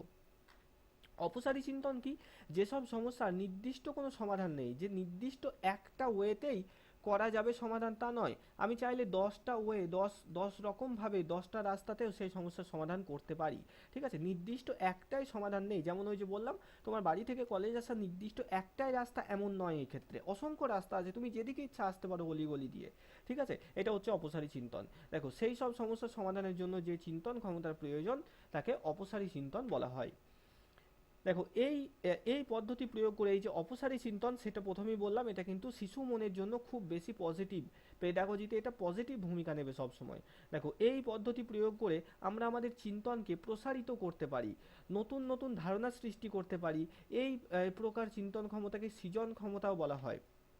মনে রাখবে, এই যে অপসারী চিন্তন, এর সাথে কি যুক্ত? এর সাথে সৃজনশীলতার সম্পর্কযুক্ত। সৃজনশীলতা বা ক্রিয়েটিভিটি, সৃজনশীলতা সম্পর্কিত। ঠিক আছে, অর্থাৎ যে কোনো সৃজনশীল কাজ করার জন্য আমাদের অপসারী চিন্তন করতে হয়। সৃজনশীল কাজ কোনগুলো? নতুন কিছু তৈরি করা, অন্যর থেকে আলাদা কিছু করা, ইত্যাদি। ঠিক আছে, দেখো, অপসারী চিন্তন আমাদের সৃজনশীলতার সাথে যুক্ত, এখানে দেওয়াই রয়েছে, মনে রাখবে। অপসারী চিন্তন আমাদের সৃজনশীলতার সাথে যুক্ত। নতুন কোনো জিনিস তৈরি করতে বা নতুন কোনো চিন্তা ভাবনা করতে সবসময় এই অপসারী চিন্তন ব্যবহার করা হয়। মানে কি? ধরো, আমরা জানি কি না, আলেকজান্ডার গ্রাহাম বেল তিনি প্রথম ফোন আবিষ্কার করলেন, টেলিফোন আবিষ্কার করলেন। আমরা সবাই জানি, তাই তো? আলেকজান্ডার গ্রাহাম বেল প্রথম টেলিফোন আবিষ্কার করলেন। এরপরে সেই টেলিফোনে কিন্তু মানুষ কিন্তু সেটাকে নিয়ে স্যাটিসফাই থাকলো না। ঠিক আছে, মানুষ কি করলো, যে সেটাকে আরও বেশি পোর্টেবল করতে চাইলো, আরও বেশি পোর্টেবল করতে চাইলো, এবং সেখান থেকে কি হলো না, মোবাইল ফোন, মোবাইল কথার অর্থই হচ্ছে যেটাকে নিয়ে তুমি যেখানে সেখানে যেতে পারবে। সেখান থেকে সেটাকে আরও বেশি ডেভেলপ করে মোবাইল ফোন তৈরি করা হলো। ঠিক আছে, তো মোবাইল ফোন তৈরি করা হলো। সেই মোবাইল ফোন প্রথমে যেমন ছিল কিপ্যাড, সুইচ থাকতো, তাই না? সুইচ টাচ করে করে করতে হতো। তারপর থেকে সেখান থেকে সুইচের জায়গায় চলে এলো কি, স্ক্রিন টাচ। ঠিক আছে, স্ক্রিন টাচ যেটা বর্তমানে তোমরা সবাই ব্যবহার করছো। এর আবার বিভিন্ন ভ্যারাইটি, বড় ছোট, 5টা ক্যামেরা, 10টা ক্যামেরা। ঠিক আছে, এরপরে হয়তো দেখা যাবে যে এখন চার্জ দিতে হচ্ছে ফোনে, তখন ফোনে চার্জ দিতে হবে না, সোলার প্যানেল লাগানো থাকবে, বা হয়তো পুরো ট্রান্সপারেন্ট ফোন থাকবে, একদম স্বচ্ছ, এদিক থেকে ওদিক দেখা যাবে। এরকম আধুনিক, দিন দিন আধুনিক হতে থাকবে। এবার এক্ষেত্রে আমার বলা কি না, দেখো, এই যে সৃজনশীল চিন্তা যদি কোনো ব্যক্তি না করতো, তাহলে ওই যে গ্রাহাম বেল যে টেলিফোন আবিষ্কার করেছে সেখানেই থেমে থাকতো। তারপরে তোমাদের হাতের এই যে দামি দামি স্মার্টফোন এই পর্যায়ে আসতে পারতো না। ঠিক একইভাবে ওই যে প্রথম মোটর সাইকেল যখন তৈরি করা হলো হার্লে এবং ডেভিডসন ব্রাদার্সের দ্বারা, তখন কি হলো, সেইটা যেমন ছিল সেরকমই থাকতে পারতো, এখনই এত ডেভেলপ হতে পারতো না। অর্থাৎ প্রত্যেকটা জিনিস ডেভেলপ হওয়ার জন্য এমন ব্যক্তিরা তার পিছনে রয়েছে যারা এই অপসারী চিন্তন কিন্তু করেছে। অর্থাৎ সৃজনশীলতা, নতুন কিছু করতে চেয়েছে তারা ওই টেলিফোনটাকে নিয়েই শান্ত থাকতে চায়নি, তারা চেয়েছে আরও নতুন কিছু করা, আরও এই জিনিসটাকে ডেভেলপ করা। আর এই ধারণা, এই জিনিসগুলো করার জন্যই দরকার কি, এই জিনিসগুলো করার জন্যই দরকার হচ্ছে আমাদের অপসারী চিন্তন। ঠিক আছে, দেখো শিশুর অপসারী চিন্তন করার ক্ষমতা বেশি থাকে, মনে রাখবে। শিশুরা কিন্তু প্রাপ্তবয়স্কদের তুলনায় অপসারী চিন্তন ক্ষমতা বেশি করতে পারে। যে শিশু যত বেশি থাকবে সেই শিশু তত বেশি সৃজনশীল হবে। অর্থাৎ এই যে তোমাদের প্রথমেই লিখে দিলাম, এই যে অপসারী চিন্তন, এর সাথে ডাইরেক্টলি সৃজনশীলতা কিন্তু সম্পর্কযুক্ত। যার অপসারী চিন্তন করার ক্ষমতা যত বেশি, সেই ব্যক্তি তত বেশি সৃজনশীল বা ক্রিয়েটিভ হবে। ঠিক আছে, দেখো এই ধরনের চিন্তা প্রক্রিয়া সিদ্ধান্ত গ্রহণের জন্য নির্দিষ্ট বিষয়ের বাইরে যেতে হয়, তাই এর একটা অন্য নাম আছে, মনে রাখবে। এটাকে কি বলা হয়? Out of the box thinking. অর্থাৎ এই যে একটা বক্স, একটা নির্দিষ্ট বক্স, এই বক্সের বাইরে গিয়ে চিন্তা করতে হয়, তাই না? এই যে বললাম টেলিফোন নিয়েই শান্ত থাকলে, অর্থাৎ এই বক্সের মধ্যেই চিন্তা করলে মোবাইল ফোন আবিষ্কার হতো না, বা কিপ্যাড ফোন নিয়েই শান্ত থাকলে টাচ স্ক্রিন ফোন কিন্তু আবিষ্কার হতো না, তাই না? তাই আউট অফ দ্য বক্স, অর্থাৎ নির্দিষ্ট যে গণ্ডি রয়েছে সেই গণ্ডির বাইরে গিয়ে চিন্তা করতে হয়েছে, যেই কারণে অপসারী চিন্তনকে out of the box thinking বলা হয়, মনে রাখবে, খুব ইম্পর্টেন্ট এটা। তারপরে হচ্ছে কি প্রতিফলনমূলক চিন্তন। মূলত আমাদের এই দুই প্রকার চিন্তনই বেশি ইম্পর্টেন্ট, এছাড়াও আর যে অংশগুলো রয়েছে সেগুলোকে আমি বলে দিই। প্রতিফলনমূলক চিন্তন, এটা অন্তর্দৃষ্টি ভিত্তিক চিন্তা ভাবনা, যা একটা সমস্যা সমাধানের জন্য পূর্ববর্তী অভিজ্ঞতাকে ব্যবহার করে। অর্থাৎ আগের কোনো অভিজ্ঞতা তোমার রয়েছে, হ্যাঁ, সেখান থেকে তুমি একই সমস্যায় যদি পড়বে পরবর্তীতে, তখন সেই একই কাজ করবে। উদাহরণ হিসাবে বলা যেতে পারে, তুমি এখন ঘরে পড়তে বসেছো, হঠাৎ করে ইলেকট্রিসিটি চলে গেল, কারেন্ট চলে গেল, তখন একটা সমস্যায় পড়লে সেই সমস্যা থেকে বেরোনোর জন্য তুমি কি করলে? তোমার ফোনের ফ্ল্যাশ লাইটটা জ্বেলে ফেললে। ঠিক আছে, এটা হলো আজকে। 1 মাস পরে আবারও ওই একই জিনিস হলো, তুমি পড়তে বসেছো, হঠাৎ করে কারেন্ট চলে গেল, তখন তোমার পূর্ব অভিজ্ঞতা আছে, অর্থাৎ তোমার মন কিন্তু জানে যে ফোনের ফ্ল্যাশ লাইট জ্বালা যাবে, তো তখন তুমি সেই আগের মতোই আবারও ফোনের ফ্ল্যাশ লাইট জ্বাললে। অর্থাৎ একই সমস্যায় পরবর্তীতে আবার পড়লে, আগে যেরকমভাবে সমস্যাটা সমাধান করেছিলাম সেই একইভাবে পুনরায় আমরা আবারও সমস্যাটার সমাধান করি। এই ধরনের চিন্তনকেই প্রতিফলনমূলক চিন্তন বলা হচ্ছে। এরপর হচ্ছে কি সমালোচনামূলক চিন্তন। কি না, দেখো সমালোচনামূলক চিন্তাভাবনা হলো ধারণাগুলির মধ্যে যৌক্তিক সংযোগকে বোঝা। সমালোচনা, আলোচনা এবং সমালোচনা কি? আলোচনা মনে হচ্ছে কোনো একটা নির্দিষ্ট বিষয় নিয়ে সেটার ভালো দিক খারাপ দিক উভয়কে আমরা ব্যক্ত করছি। ঠিক আছে, যে এই জিনিসটার এই জিনিসগুলো ভালো, এই জিনিসগুলো খারাপ, এটা হচ্ছে আলোচনা। আর সমালোচনা কি? সেখানে আমরা শুধুমাত্র খারাপ জিনিসটাকে নিয়ে বলবো যে এই জিনিসটার, এই মোবাইল ফোনটার এই জিনিসগুলো খারাপ, সেটা হচ্ছে সমালোচনা। আর যখন বলবো এই মোবাইল ফোনটার ব্যাটারি এবং ক্যামেরা খুব ভালো কিন্তু ডিসপ্লেটা খারাপ, এটা হচ্ছে আলোচনা। অর্থাৎ ভালো খারাপ দুই হচ্ছে আলোচনা, আর শুধু খারাপ হচ্ছে সমালোচনা। তো সমালোচনামূলক চিন্তন কি? দেখো সমালোচনামূলক চিন্তাভাবনা হলো ধারণাগুলির মধ্যে যৌক্তিক সংযোগকে বোঝা। অর্থাৎ কোনো জিনিসের মধ্যে, কোনো চিন্তার মধ্যে কি যুক্তি রয়েছে সেটাকে বোঝা। স্পষ্টভাবে এবং যুক্তিযুক্তভাবে চিন্তা করার ক্ষমতা। যে কোনো চিন্তা আংবাং চিন্তা না করে, এই যে ঘোড়া উড়ছে, হাতি উড়ছে, এইসব চিন্তা না করে যৌক্তিক চিন্তা ভাবনা করা, সেই ক্ষেত্রে আমরা সমালোচনামূলক চিন্তন বলি। অর্থাৎ সহজ ভাষায় বললে, কোনো জিনিসের খুঁত ধরি না আমরা যে এই জিনিসগুলো খারাপ, এই জিনিসটা আরও এরকমভাবে হলে ভালো হতো। ঠিক আছে, আমি জিজ্ঞেস করলাম যে আমার ক্লাসে আর কি ভাবে তোমাদের পড়ালে তোমাদের মনে হয় ভালো হবে, তখন অবশ্যই তোমাদেরকে সমালোচনামূলক চিন্তন করতে হবে। অর্থাৎ যে খামতিগুলো আছে সেইগুলোকে তোমাকে ধরতে হবে, যে স্যার এই জায়গাগুলো এরকমভাবে বললে ভালো হয়, বা পিডিএফের মধ্যে এই জিনিস আরও অ্যাড করলে ভালো হয়। ঠিক আছে, ক্লাসের সময়টা আর একটু বাড়ালে বা কমালে ভালো হয়, যেটা তোমাদের মনে রয়েছে সেই জিনিসটা করার জন্য। অর্থাৎ কোনো জিনিসের ত্রুটি ধরার জন্য আমরা সমালোচনামূলক চিন্তন করে থাকি। ঠিক আছে, আচ্ছা, তোমাকে বলা হলো যে এই যে স্যামসুং S24 আলট্রা ফোনে কি খারাপ দিক রয়েছে, তো তুমি ধরো ব্যবহার করো সেটা, তখন তুমি এই সমালোচনামূলক চিন্তন করে বলবে যে এর এই জিনিসগুলো খারাপ। ঠিক আছে, সেটা সেই কারণে সমালোচনামূলক চিন্তন এটাকেই বলা হয়। এরপরে হচ্ছে বিশ্লেষণাত্মক চিন্তন।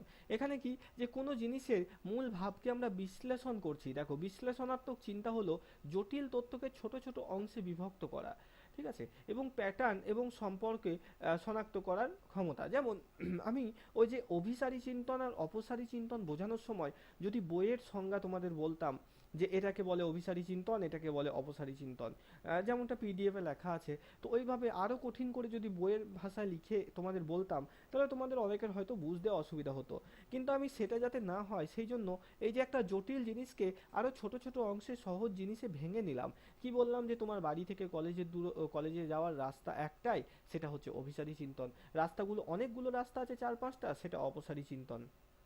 অঙ্কের উদাহরণ দিলাম যে ওই যে একটা ছেলে, সে 10টা আম কুড়িয়ে পেয়েছে, তার মধ্যে 2টো পচা আম, বাদ বাকি আমগুলো 4জন বন্ধুতে ভাগ করে নিল। এই অঙ্কটাকে তুমি 3ভাবে করতে পারলে মানে তুমি অপসারী চিন্তা করলে, একভাবেই কেউ করতে পারলো মানে সে অভিসারী চিন্তা করলো। এই যে উদাহরণগুলো দিচ্ছি, এই ক্ষেত্রে আমি যে ধরনের চিন্তন করছি সেটা হচ্ছে বিশ্লেষণাত্মক চিন্তন। অর্থাৎ কোনো জটিল বিষয়, কোনো কঠিন বিষয়, সেটাকে তুমি সহজ সরলভাবে অন্যদের কাছে যখন উপস্থাপন করছো, সেটাকে ছোট ছোট সহজ অংশে ভেঙে নিয়ে সেই ধরনের কাজ করার জন্য তোমাকে বিশ্লেষণাত্মক চিন্তন করতে হচ্ছে। বিশ্লেষণ মানেই হচ্ছে কোনো বড় জিনিসকে, কোনো জটিল জিনিসকে সহজ বা ছোট জিনিসে ভেঙে নেওয়া। ঠিক আছে, মনে রাখবে গিলফোর্ড অভিসারী চিন্তন এবং অপসারী চিন্তনের ধারণা দিয়েছেন কে? জে.পি. গিলফোর্ড। জে.পি. গিলফোর্ড তিনি কিন্তু অভিসারী আর অপসারী চিন্তনের ধারণা দেন। তাহলে যদি প্রশ্ন আসে যে অভিসারী এবং অপসারী চিন্তনকে এই দুটি ভাগে কে ভাগ করেছেন, মনে রাখবে গিলফোর্ড কিন্তু এটা করেছেন। ঠিক আছে, অভিসারী চিন্তন ও অপসারী চিন্তনের পার্থক্য কি রয়েছে দেখো। এর পার্থক্য রয়েছে কনভার্জেন্ট থিঙ্কিং বা অভিসারী চিন্তন, এটা একটি মাত্র সমাধান, যেটি কেবলমাত্র একটি সমাধান বলে বিবেচনা করা হয়। অর্থাৎ এই যে বললাম না, বাড়ি থেকে কলেজ যাওয়ার একটাই রাস্তা, যে কোনো সমস্যা একটা ভাবেই সমাধান করা যায়। আর অপসারী চিন্তন কি? এর একাধিক সমাধান, বাড়ি থেকে কলেজ যাওয়ার একাধিক রাস্তা, কোনো একটা সমস্যা যার একাধিক সমাধান। যেমন ওই যে চায়ের কাপের ব্যবহার কি, কাপ দিয়ে জল পান করা যায়, দুধ পান করা যায়, চা পান করা যায়, কফি পান করা যায়, সব কিছু। তাহলে অপসারী চিন্তন হচ্ছে কোনো একটা সমস্যার একাধিক সমাধান থাকবে, আর অভিসারী একটা সমস্যার একটাই সমাধান থাকবে। আচ্ছা, এই যে অভিসারী চিন্তন, সেটা নৈর্ব্যক্তিক পদ্ধতিতে হয়, অবজেক্টিভ মেথডে হয়। এই সমস্যাটাই হবে, না হয় এটাতে হবে, যে কোনো দুটোর মধ্যে একটা, দুটোতেই হবে এমন নয়। মানে ব্যাপার হচ্ছে এরকম যে দেখবে জিএনএম এএনএম যারা পরীক্ষা দিয়েছো, বিশেষ করে মেয়েরা বেশি দাও তো এগুলো, দেখবে কিছু কিছু প্রশ্ন থাকে যেখানে দুটো অপশনই হয়ে থাকে, সেখানে 2টো বা 3টে, সেগুলোকে প্রত্যেকটাকে রাউন্ড করতে হয়। এখন আসে কিনা জানি না, আগে আসতো এরকম। তো সেই সবের ক্ষেত্রে সেগুলো হচ্ছে কি, সেগুলোকে নৈর্ব্যক্তিক বলতে পারি না আমরা। নৈর্ব্যক্তিক মানে হচ্ছে হয় এটা হবে, না হয় ওটা হবে, দুটো কখনো হতে পারে না। যেমন এমসিকিউ গুলো হয়ে থাকে, 4টে এমসিকিউ এর মধ্যে যে কোনো একটা সঠিক উত্তর হবে, দুটোই হতে পারে না। এবার টেট পরীক্ষায় ধরো প্রশ্ন ভুল এসছে, সেই ক্ষেত্রে দেখবে মাঝে মাঝে পর্ষদ কি করে, দুটোতেই নম্বর দিয়ে দেয় না, তখন সেটা কিন্তু আর নৈর্ব্যক্তিক থাকে না। অর্থাৎ অভিসারী চিন্তন যে কোনো একটা পদ্ধতিতেই সমস্যাটাকে সমাধান করা যাবে, অন্যভাবে করা যাবে না। আর অপসারী চিন্তন বা ডাইভারজেন্স, এটা বিষয় ভিত্তিক পদ্ধতি, একাধিকভাবে সমাধান করা যাবে। ঘুরিয়ে ফিরিয়ে কথা দুটো একই, প্রথম আর দ্বিতীয়টা। তারপরে দেখো এই যে অভিসারী চিন্তন, সেই অভিসারী চিন্তন করার জন্য চিন্তার গতি এবং অধ্যবসায় প্রয়োজন হয়। কি প্রয়োজন হয়? চিন্তার গতি এবং অধ্যবসায় প্রয়োজন হয়। অর্থাৎ তোমাকে প্রচণ্ড প্রচণ্ড গতিতে চিন্তা করতে হবে, প্রচণ্ড ফাস্ট চিন্তা করতে হবে, এবং তোমাকে যথেষ্ট অধ্যবসায় থাকতে হবে, মনোযোগী থাকতে হবে। কিন্তু অপসারীতে দেখো অনুসন্ধানী প্রবণতা এবং চিন্তার নমনীয়তা দেখা যায়। মানে তুমি তোমার ইচ্ছা মতো চিন্তা করতে পারো, এখানে যুক্তির বেড়াজাল নেই। হাতি উড়ে চলছে, হ্যাঁ, তোমার বেডটা সমুদ্রের মাঝে ভেসে চলছে, তুমি বেডের ওপর শুয়ে রয়েছো, তুমি এক লাফে চাঁদে চলে গেলে, চাঁদে গেলে কুমড়ো নিয়ে ক্রিকেট খেললে, হ্যাঁ, তো সেই সব চিন্তা তুমি করতে পারো। এখানে লজিক্যাল কোনো নাগপাস কিন্তু এখানে তোমাকে বেঁধে নেই। ঠিক আছে, আর তারপরে দেখো বুদ্ধিমত্তার সাথে এটা সম্পর্কযুক্ত, কোনটা? অভিসারীটা। আর অপসারীটা আমরা জানি সৃজনশীলতার সাথে সম্পর্কযুক্ত, ক্রিয়েটিভিটির সাথে। ঠিক আছে, এখানে ক্লোজ এন্ডেড সলিউশন পাওয়া যায়, এখানে ওপেন এন্ডেড সলিউশন পাওয়া যায়। এই দুটোকে একটু ভালো করে বোঝো। এটাও টেট 2022-এ এসেছিল। যেটা এসেছিল সেটা হচ্ছে নিচের কোনটি ক্লোজ এন্ডেড, ওপেন এন্ডেড এসেছিল, ওপেন এন্ডেড প্রশ্নের উদাহরণ, এইভাবে অঙ্কের পেডাগজিতে এসেছিল। তো এই দুটোকে একটু বুঝিয়ে দিই, আজকে হয়তো বুনারটা করানো যাবে না, তো চিন্তনটাই ভালো করে করে নাও, অনেকটা হয়ে গেল। দেখো ক্লোজ এন্ডেড আর ওপেন এন্ডেড এই দুই প্রকার সমাধান হয়। এখানে তোমরা পেডাগজিতে পরে পড়বে, পেডাগজি ক্লাস যখন শুরু হবে, ক্লোজ এন্ডেড কোশ্চেন বলে একটা হয়, ওপেন এন্ডেড কোশ্চেন বলে একটা হয়। তো দুটো একই জিনিস, বুঝে নাও ব্যাপারটা কি না। ক্লোজ মানে কি? এই যে ক্লোজ, এই কথাটার অর্থ কি, কে বলতে পারবে? ক্লোজ মানে কি? কাছের। কাছের, বদ্ধ প্রান্ত। বন্ধ। দরজার মধ্যে লেখা থাকে না ওপেন আর ক্লোজ, সেরকমই এটা, বন্ধ বা বদ্ধ যে কোনো কিছু বলতে পারো। ঠিক আছে। আর এন্ডেড মানে কি, শেষ ভাগ। স্যার বলো। স্যার আমরা তো অনেক সময় বলি না যে ওই ছেলেটা হলো আমার আমার খুব ক্লোজ ফ্রেন্ড, তো ক্লোজ মানে তো স্যার হ্যাঁ, কাছেরও হবে। সেটাও হবে, ক্লোজ আর ফার, ফার মানে দূরের, ক্লোজ মানে নিকটের, সেটাও হবে, কিন্তু এই ক্ষেত্রে এই যে সিএলওএসি এর মানে এখানে বন্ধ বোঝাচ্ছে। ঠিক আছে, ক্লোজ আর ওপেন যেটা হয় না দরজার মধ্যে বন্ধ খোলা, সেটাকে বলা হচ্ছে। আর এখানে দেখো ওপেন এন্ডেড, ওপেন মানে তো আমরা সবাই জানি ওপেন মানে খোলা, আর এন্ডেড মানে কি, শেষ ভাগ। অর্থাৎ এবার কল্পনা করো কোনো একটা পাইপ রয়েছে, জলের পাইপ রয়েছে, ভালো করে কল্পনা করো, তার এই মুখটাও খোলা, এই মুখটাও খোলা, একটা জলের পাইপ, তার দুই মুখ খোলা, তবে সেটাকে আমরা কি বলবো, ওপেন এন্ডেড বলবো। এদিকটাও ওপেন রয়েছে, এদিকটাও ওপেন রয়েছে। এবার তুমি এখান থেকে পাইপ, অন্য একটা পাইপে করে এর মধ্যে দিয়ে জল দিচ্ছ, জলটা কি হবে, এই পাইপের মধ্যে থাকবে নাকি এদিক দিয়ে বেরিয়ে যাবে, কি হবে? বোঝা গেল কি বলতে চাইছি?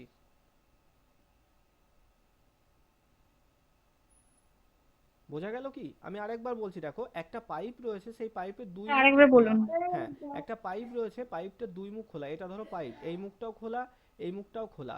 ঠিক আছে, এবার এই দিক দিয়ে, এই দিক দিয়ে জল ভরা হচ্ছে পাইপটার মধ্যে, তাহলে জল কি এই পাইপের ভিতর থাকবে নাকি এদিক দিয়ে বেরিয়ে যাবে? বেরিয়ে যাবে, বেরিয়ে যাবে। বেরিয়ে বেরিয়ে যাবে, যাবে। অবশ্যই বেরিয়ে যাবে।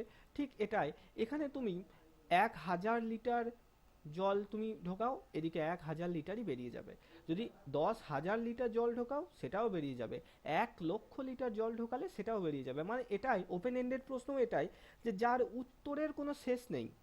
ঠিক আছে, যার উত্তরের কোনো শেষ নেই, অসংখ্য উত্তর রয়েছে, তুমি যত পারবে, যার যত ক্ষমতা সে তত উত্তর পাবে। যেমন কি আমি বললাম 7 এর গুণিতক কি, বলো কি কি হবে গুণিতক, 7 এর গুণিতক, গুণিতক মানে হাতের কি, নামতা 7 14, সাতের নামতা। 7 এর নামতা, 7 একে 7, 7 দুগুণ 14, 7 3 21, আমি তিনটে বললাম, তুমি চাইলে আরো চারটে বলতে পারবে। এইভাবে 7 10 70 পর্যন্ত বললে, তারপরেও চাইলে তুমি 7 11 77 বলতে পারবে। অসংখ্য। তারপরেও চাইলে কেউ 12 দিয়ে গুণ করে, 13 দিয়ে গুণ করে, দেখো এটা কি শেষ হবে কখনো মনে হচ্ছে?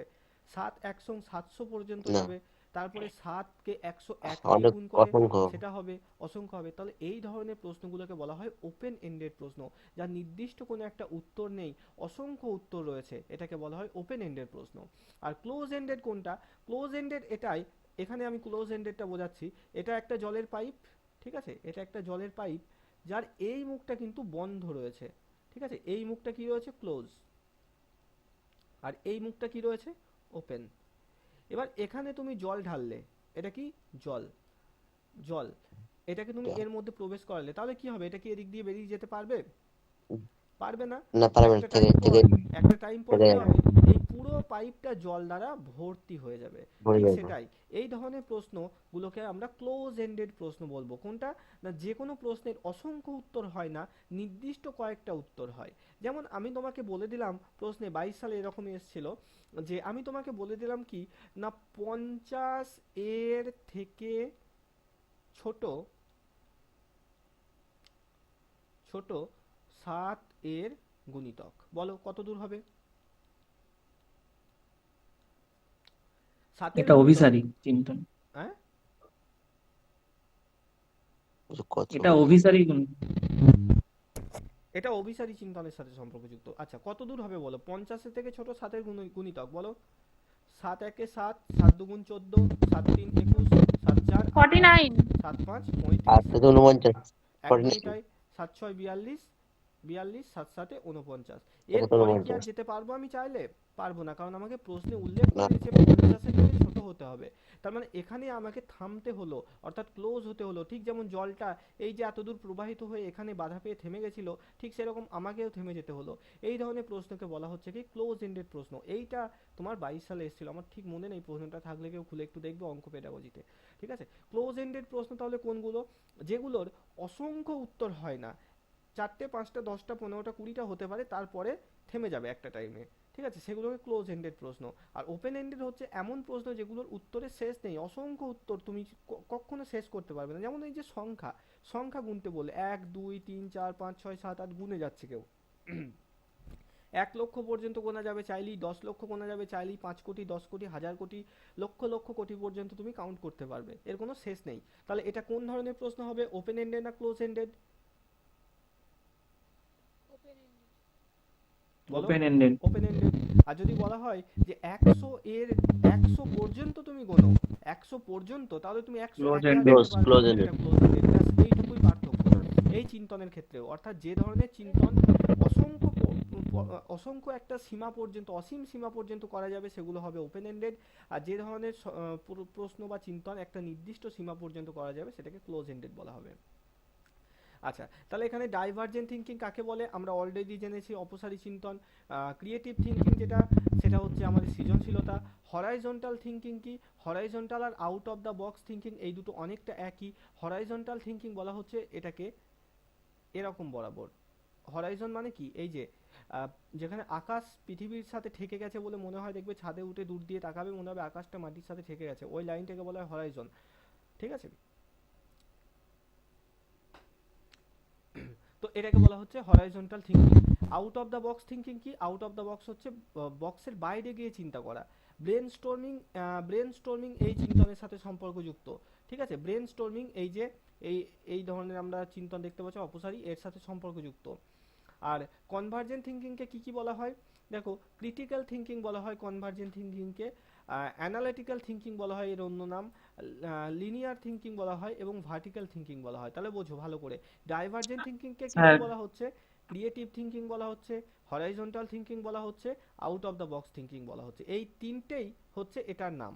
ডাইভারজেন্ট থিঙ্কিং এর এই তিনটে নাম আলাদা আলাদা, একই ব্যাপারটা সেই একই, ডাইভারজেন্ট আর এগুলো হচ্ছে অন্য নাম। আর কনভার্জেন্টকে কি কি নামে ডাকা হয়, critical thinking, analytical thinking, linear আর ভার্টিক্যাল।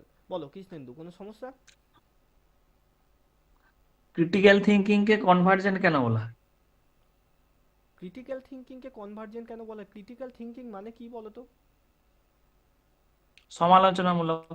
হ্যাঁ, সমালোচনামূলক চিন্তন। এটা কি দেখো, সমালোচনা যখন তোমাকে সেটা তো অপসারিত হতে পারে, ডাইভার্জেন্টও তো হয়।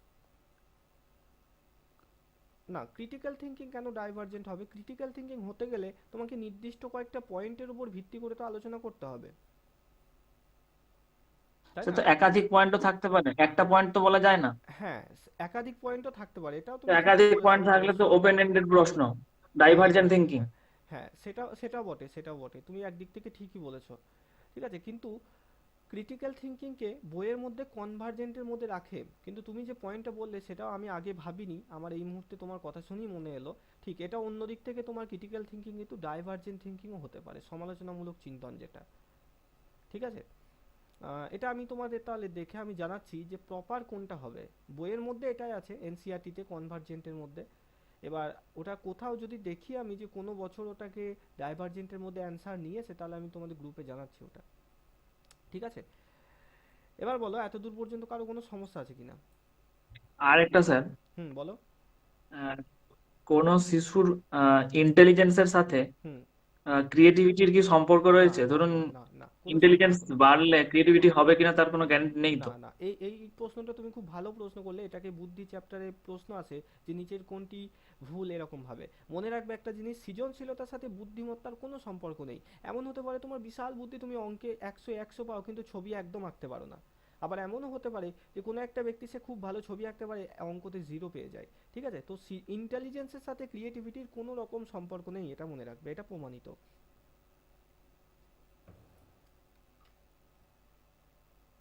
ঠিক আছে, বাকি কারো কোনো সমস্যা বলো, কৃষ্ণেন্দু আর কোথাও সমস্যা থাকলে বলো। Sir horizontal Yes. থিঙ্কিংটা কি বলুন? হরাইজন্টাল থিঙ্কিংটা কি, এটা হচ্ছে অন্য নাম, যেটা তোমার ডাইভারজেন্ট থিঙ্কিং সেটাই, মানে অপসারী চিন্তন যেটা তোমার, সেটাই হরাইজন্টাল থিঙ্কিং। তোমার যেমন ধরো একটা ডাক নাম, একটা ভালো নাম, সেরকম। আচ্ছা ঠিক আছে। হুম। আচ্ছা, এবার চলো অ্যান্সারগুলো করার চেষ্টা করি। তো দেখো, প্রথম প্রশ্নটা দেখতে পাচ্ছ, সৃজনশীলতার সাথে কোন ধরনের চিন্তন সম্পর্কযুক্ত, অ্যান্সার করার চেষ্টা করো প্রত্যেকে। কেন্দ্র অনুসারী, কেন্দ্র অপসারী, উভয়, নাকি কোনোটিই নয়? অপশন বি, কেন্দ্র অপসারী। সৃজনশীলতার সাথে সবসময় অপসারী চিন্তন কিন্তু সম্পর্কযুক্ত, ডাইভারজেন্ট। তারপরে বলো 2 নম্বরটা।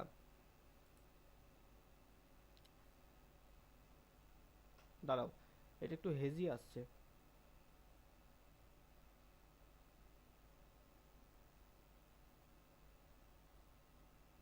বলো, নিচের কোন প্রশ্নটি শিশুকে নিজস্ব চিন্তনে, এটাকে স্বচিন্তন অনেক সময় লেখা থাকে, স্বচিন্তনে মানে নিজে নিজে চিন্তা করতে বেশি সাহায্য করবে?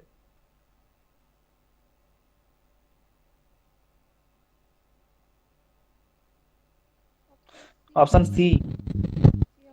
আচ্ছা, অপশন সি। বাকিরাও বলো কার কোনটা কি মনে হচ্ছে। মানে কোন প্রশ্নটা তুমি যদি কোনো বাচ্চাকে করো সে বেশি করে চিন্তা করতে পারবে। কম্পিউটার কে আবিষ্কার করেন, এটা তো সে কোনো একটা বইয়ে পড়েছে বা কেউ বলে দিয়েছে, চার্লস ব্যাবেজ, সে শুনে বলে দিল, হয়ে গেল। ডেস্কটপ কাকে বলে, বলে দিয়েছে মনিটরটাকে ডেস্কটপ বলে, হয়ে গেল, ডেস্কের উপর রাখা হয় বলে। কম্পিউটারকে দৈনন্দিন জীবনে কিভাবে ব্যবহার করা যেতে জি। পারে, আর কম্পিউটার কি মানব জীবনকে সহজ করে তুলেছে, হ্যাঁ কি না, এইটুকুর মধ্যে সীমাবদ্ধ এটা। তো দেখো, স্বচিন্তন শেখানো হবে, নিজস্ব চিন্তন শেখানো হবে, যেটাকে তুমি তোমারই মনে হবে দেখো যে কোনটাকে তুমি গুছিয়ে অনেক বড় করে বলতে পারবে, অপশন সিটাকে, তাই না? কি কি ভাবে ব্যবহার করি, তো এটাই যখন তুমি অনেক বড় করে এটাকে বলতে পারবে তার মানে অনেক বেশি চিন্তা তোমাকে করতে হবে নিজে নিজে। অপশন সি হবে এখানে সঠিক উত্তর। 3 নম্বরটা বলো, এটা আশা করি সবাই পারবে। 3 নম্বরটা, divergent. Out of the box thinking বলা হয় ডাইভার্জেন্ট থিঙ্কিংকে। Very good. 4 নম্বর বলো, ক্লোজ এন্ডেড সিচুয়েশন পাওয়া যায় কোন ধরনের চিন্তনে? ক্লোজ এন্ডেড কোনটা, ডাইভার্জেন্ট, কনভার্জেন্ট, ক্রিটিক্যাল না convergent. Analytical? Close convert, ended হচ্ছে কনভার্জেন্ট, আর ডাইভার্জেন্ট যেটা অপশন সেটাকে বলা হচ্ছে ওপেন এন্ডেড। ওপেন। পরবর্তী বলো, 5 নম্বর। 5 নম্বর, রমাকে একটি হ্যাঁ পড়ো ভালো করে। রমাকে একটি অঙ্ক বোর্ডে ডেকে সমাধান করতে দেওয়া হলো। রমা অঙ্কটি, এটা ভুল হয়েছে লিখতে, রমা অঙ্কটিকে সঠিকভাবে ডাইভারজেন্ট। সমাধান করতে পারলো। রমা পুনরায় স্যারকে জিজ্ঞেস করলো, আমি কি অঙ্কটা আরো একটু সহজ পদ্ধতিতে সমাধান করে দেখাতে পারি? স্যারের অনুমতি পেলে সে অঙ্কটাকে আরো সহজ একটা পদ্ধতিতে সমাধান করে দেখালো। তো এখানে রমা কোন ধরনের চিন্তা করলো? বলো, অপশন দেখার দরকার নেই, বলো। ডাইভারজেন্ট। Very good. ডাইভারজেন্ট। আচ্ছা, কেন বলো তো ডাইভার্জেন্ট হলো? কেন ডাইভার্জেন্ট হলো? সে তো একটা পদ্ধতির ছাড়াও আরো স্যার অন্যান্য একটা পদ্ধতির ওকে অনেক রকম ভাবে করছে। একদম, এটাই ওপেন সঠিক এন্ডেড উত্তর। প্রশ্ন। একদম, একটা ওপেন, পদ্ধতি ছাড়াও সে অন্য পদ্ধতিতেও সমাধান করতে আরো পেরেছে। অনেক। আচ্ছা, 6 নম্বরটা বলো, নিচের কোনটা চিন্তনের বৈশিষ্ট্য নয়? Option D. সি। আচ্ছা, সি কেউ বলছো, সি অপশন কেউ ডি। বলছো ডি। আচ্ছা, বাকিরা বলো কার কোনটা কি অস্থায়ী, মনে হচ্ছে। অস্থায়ী মানসিক প্রক্রিয়া। মেয়েগুলোর গলা শুনতে পাচ্ছি না, শুধু ছেলেরা অ্যান্সার করছে। নাসরিন, সমৃদ্ধি, পূজা, আর কে কে আছে আমার মনে নেই নামগুলো সব। কই, বলো কি হবে? Rita, option C. Option C. Option C sir. পূর্ব অনুমান করতে চিন্তনের প্রয়োজন, এটা ভুল। তুমি কালো মেঘ দেখে চিন্তা করলে কি না বৃষ্টি হবে, তাহলে এখানে চিন্তার দরকার নেই কালো মেঘ দেখে, এটা তো পড়লে তো। স্যার অপশন ডি হবে, অস্থায়ী এটা কি মানসিক প্রক্রিয়া। স্থায়ী? হ্যাঁ একদমই তাই, এটা কি স্থায়ী? তুমি আজকে কোনো একটা বিপদে পড়েছো, কলকাতা গিয়ে হারিয়ে গেছো, তুমি চিন্তা করছো কিভাবে বাড়ি আসবো, তুমি বাড়ি চলে এসেছো, 1 বছর কেটে গেছে, তারপরেও কি ওই নিয়ে চিন্তা তোমার মধ্যে থাকবে যে কিভাবে আমি কলকাতা থেকে বাড়ি আসবো? তুমি তো বাড়ি চলে এসেছো। পরীক্ষা নিয়ে চিন্তা করছো, পরীক্ষা হয়ে যাওয়ার 1 বছর পরেও কি সেই চিন্তা করবে? করবে না, তাই না? তো চিন্তন একটা অস্থায়ী প্রক্রিয়া, ক্ষণস্থায়ী প্রক্রিয়া। অপশন ডি এখানে নয় বলেছে, ঠিক আছে? যারা যারা সি করলে একটু ভালো করে পড়ো প্রশ্নগুলো, একটু ভুল হচ্ছে কিন্তু। 7 নম্বরটা বলো, চিন্তনকে কেন্দ্র কেন্দ্র অপসারী ও কেন্দ্র অনুসারী এই দুই ভাগে বিভক্ত করেছিলেন কে? মানে ডাইভার্জেন্ট আর গিলফোর্ড। কনভার্জেন্ট এই দুই প্রকার, হ্যাঁ। কে? গিলফোর্ড। গিলফোর্ড না গার্ডেনার? গিলফোর্ড, একদম তাই, জেপি গিলফোর্ড। গিলফোর্ড। পরবর্তী প্রশ্ন বলো, 8 নম্বর, জটিল তথ্যকে ছোট ছোট অংশে বিভক্ত করা এবং প্যাটার্ন সম্পর্কে শনাক্ত করার ক্ষমতাকে কি বলে? জটিল কোনো জিনিসকে ছোট ছোট জিনিসে ভেঙে নেওয়া কোন ধরনের চিন্তা? বিশ্লেষণাত্মক চিন্তন। হ্যাঁ, অপশন ডি অপশন বিশ্লেষণাত্মক। Very good, option D. চলো 9 নম্বর বলো, সমস্যা সমাধানের জন্য, কোনো সমস্যা সমাধানের জন্য ড্যাশ চিন্তন অপরিহার্য? অপসারী, প্রতিফলনমূলক, সমালোচনামূলক না বিশ্লেষণাত্মক? কোনো প্রবলেমকে সলভ করার জন্য। অপসারী। সি। অপসারী বটে, কিন্তু অপসারী সেইভাবে নয়, কারণ অপসারী মূলত সমালোচনা, সি। নতুন জিনিস তৈরি করার জন্য ব্যবহার করা হয়।